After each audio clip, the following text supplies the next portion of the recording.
It's Conduit News Radio with Paul Harrell. All right, folks, hey, welcome back to the program. It's always great to check in with Maria Espinoza. She is the National Director of the Remembrance Project, which honors and remembers Americans and legal residents who have been killed by illegal aliens. Maria, how are you this Tuesday before Thanksgiving? I'm doing well, Paul. Thanks so much for having me on. Yes. I have this story here about the Caravan. You know, you're not hearing too much about it in the mainstream media anymore. Fox News has this story from 5 days ago about how the Caravan has a breakaway group. This was written 5 days ago. Latest on it, though, is that we now have the Homeland Security saying that the migrant caravan at the U.S. borders harboring more than 500 criminals. Have you heard that report? I did.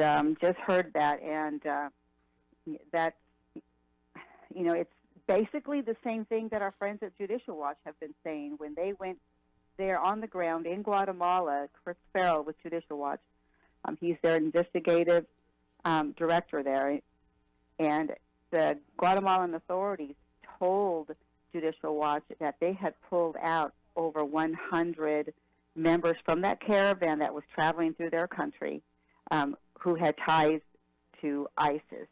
And, those are the ones that they caught. Now, we've seen smaller groups of, 800, 1,700, 2,000 coming together and waiting on this other caravan. So that's no surprise. I mean, I think that the American people should not be shocked of it. What they should be shocked over is at the fact that this mob caravan, its intention is to invade our country, and that's the way we see it. Yeah, and why are they flying if their countries are so bad? Why are they flying those flags? Why not the American flag? I mean, you'd think that it would at least generate sympathy from some, over here if they would actually, but they're not. That's why I think the invasion is the proper term here, Maria. Right, and thank you for saying that, Paul, because my understanding is I've interviewed on several radio stations, and some aren't so honest, in my opinion, because you're right. These individuals are carrying their flags, and worse, remember they're painting the swastika on our U.S. flag and burning it. That's an indication to every single American, a message to all of you that this is their intention. They're telling us their intention. Let's not be fooled to thinking that the fake news out there, when they take a photo of the same woman, in 3 different photos and talk about that there's women and children in this group. Well, there's about 98%, I forget that number, are men between 18, young teenagers, and, early 40s. And that, again, was a number and information that Judicial Watch gave us, who, again, were right there on the ground in Guatemala when the caravan first started. Of course, you have President Trump, who said that it is an invasion force. Then, of course, he got into the spat with Jim Acosta, who said, no, it's not. And then he tried to say, well, we just have a difference of opinion.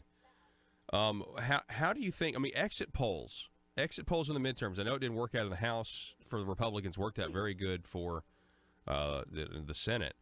Exit polls, though, show that, even swing voters, a majority of swing voters are really, really for a border wall. That's got to be good, going into the next election cycle. Absolutely, but I think that we need to be, all of us, get off our sofas, like my husband and I did 9 years ago, and we started the Remembrance Project to give a voice to the victims who were killed by people who should not be here in the first place. And we're just asking for basic laws, Paul, to be enforced. No new laws, no new legislation, simply enforce the current laws. Yes, you're correct, and that's what I have heard out there as well. And we're on the ground, we're talking to people. I went to the border just a week and a half ago with a group of mothers, and as we were there were 2 illegal aliens from El Salvador who just simply crossed over, and they thought they were going to blend in with our group, I suppose. And where they'd crossed was right across the street from a school. Very dangerous situation, and I think that we certainly have to stop this. We've been played fools long enough, Paul, and take a look. The Mexican government, their state and federal police, escorted 22 busloads of these mob caravan members up closer to the border. So let's not be fooled once again. We have been fooled for decades. American people have not received the wall as promised back in the 80s, and there's been 7 amnesties since. Let's stop this and save lives. When the first reports of the caravan happened, there were some, I mentioned it, I referenced the reports that were trying to figure out who was financing all of this. And George Soros' name kept coming up. Then they tried to claim that if you blamed it on George Soros, you were an anti-Semite, which is preposterous. But that's what they tried to say. Do we know, you mentioned the Mexican government, but do you think that there are far leftist organizations or far leftist leaders who are responsible for this still? I absolutely do believe that, and we have gone up against these organizations. And look at the ACLU; they just filed a lawsuit against the president, and where he is enforcing our laws and trying to really filter through, which asylum cases are real and which are not. As you know, these they should be filing at the ports of entry. They should be filing for asylum in their own countries, and that's what it should be. They shouldn't be allowed to come into our country, Paul, and sit for 2 years until their hearing comes up. And most of these, as you know, court appearances are not kept by the illegal alien or the asylum seeker.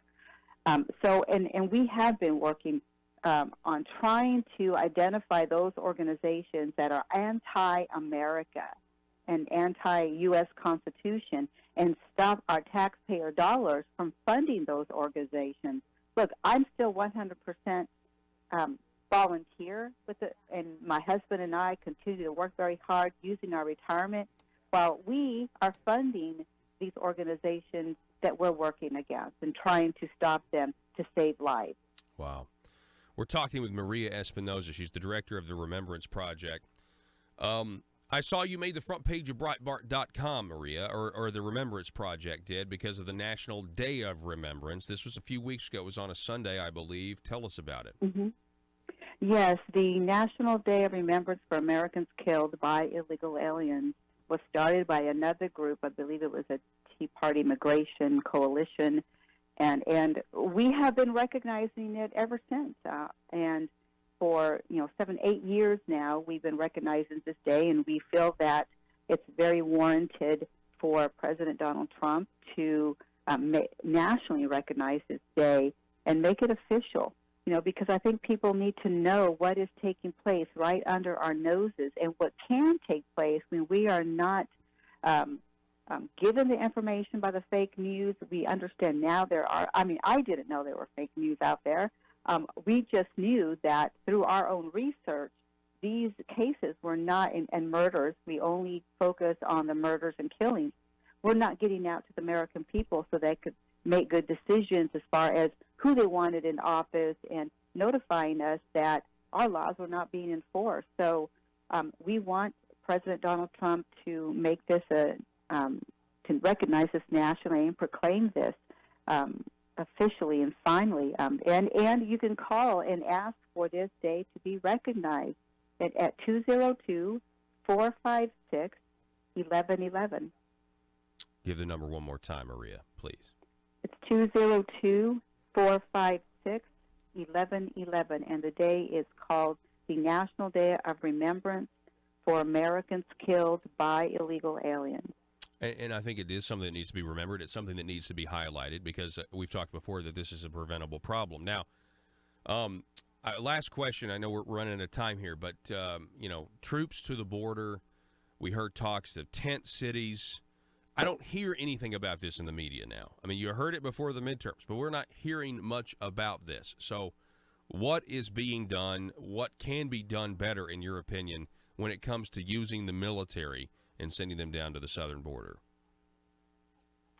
Well, I'm not a military expert on that, but what I would do, I would view this, and I ask all of your listeners to think this same way.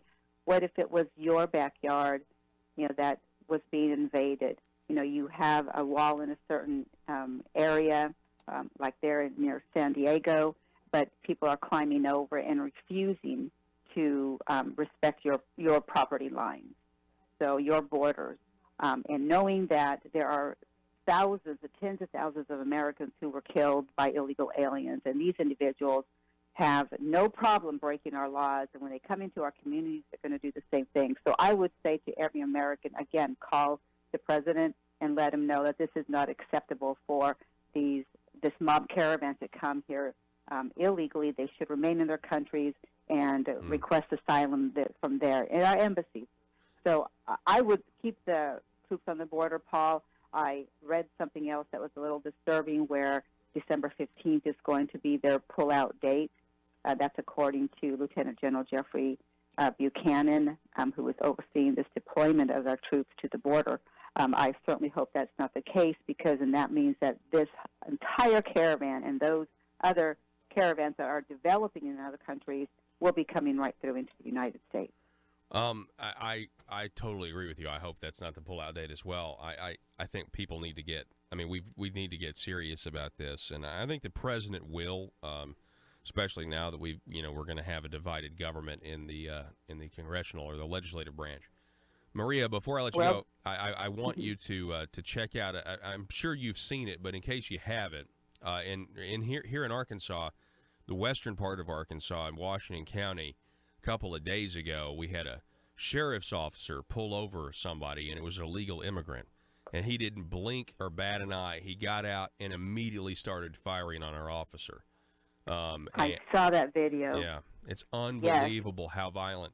The violence was literally just his knee-jerk reaction to being pulled over, and so we need law enforcement officers to be careful out there.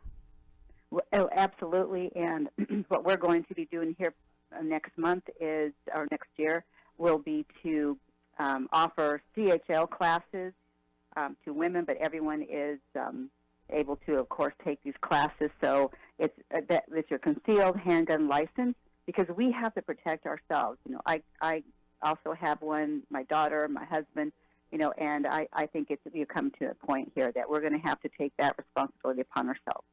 Maria Espinoza, director of the Remembrance Project, we appreciate you always coming on, and I hope you have a great, happy Thanksgiving, Maria.